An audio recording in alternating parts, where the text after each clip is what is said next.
High বন্ধুরা, তোমরা কেমন আছো? আর আমি সকালবেলা উঠে গেছি 7টা বাজে। আর ঘুম থেকে উঠে দেখি আমার দিদিরা ভিডিও করছে ইনস্টাতে, আর আমার বউ ক্যামেরাম্যান। আমি লুকিয়ে লুকিয়ে দেখছি, আমি সামনে গেলে ওরা ভিডিও করবে না লজ্জাতে, তাই জন্য আমি যাচ্ছি না। ভিডিও অন করলে তোমাদের দেখাবো বন্ধুরা কিভাবে নাচছে। আর তোমরা দেখতে থাকো, ভিডিও অন করে দিয়েছে আর নাচছে। আমি সামনে গেছি, সব হেসে ফেলেছে, আমার দিদি সব হেসে ফেলেছে। ভোজপুরি গানে নাচছে। আর ভোজপুরি গানে নাচছে বলে আমি বলছি বলে, তাই আমার দিদি আমাকে বলছে তা কি হয়েছে ভোজপুরি গানে। আমি তাই ওকে বললাম হিন্দি গানে করতে কি হয়েছে, বলছে হিন্দি গান ভালো লাগে না। তাই আমি বললাম ভোজপুরি গানেই করার। আমার বউ বলছে লাইক অ্যান্ড সাবস্ক্রাইব। বন্ধুরা, তোমরা ভিডিও দেখছো কিন্তু লাইক করছো না। আর আমার বউ চুল ব্যাপারীকে ডাকলো। গ্রামে থাকে তারা সবাই জানে যে এরা চুলের বদলে কিছু জিনিস দেয়। তাই আমার বউ ওনাকে ডাকলো, ডেকে জিনিসপত্র কিছু নেবে বলে। আর তাই আমার বউ এখন দেখছে ও জিনিসপত্র, আমার দিদিও দেখছে যে এইসব জিনিস কত দাম, জিজ্ঞেস করছে সবকিছু।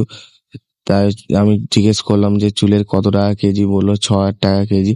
তাই আমি একটু ওনার সাথে ইয়ার্কি মারলাম, কিছুটা ইয়ার্কি মেরে। তা আমার বউ কিছু পছন্দ হয়নি বলে এখন টাকা নেবে। টাকা নেওয়ার পরে, আর তোমরা বন্ধুরা ভিডিও দেখছো কিন্তু ভিডিওতে লাইক করছো না, খুবই খারাপ লাগছে। আর টাকা নেওয়া হয়ে গেছে আমার। টাকা নেওয়ার পর ফের এরা ভিডিও রিহার্সাল শুরু করে দিয়েছে যে কোন গানে ভিডিও করবে। তাই আমি এদের একটু পিছনে লাগছিলাম, ভিডিও করছিল না। ফের কিছুক্ষণ পর ওদের বলার পর ওরা ভিডিও করছে আর আমি আমার ব্লগ শুট করছি। আর ওই দেখো ফের ভোজপুরি গানে নাচছে, আর আমার বউ ফের ওর ক্যামেরাম্যান হয়ে গেছে। তাই ভিডিওটা এখন ওরা দেখবে যে কেমন হয়েছে। আর খুব মজা হচ্ছে আজকে সকালে উঠে। আমার বউ এখন তোমাদের লাইক করতে বলছে, সাবস্ক্রাইব করতে বলছে। আর ভিডিওটা কেমন হয়েছে দেখো।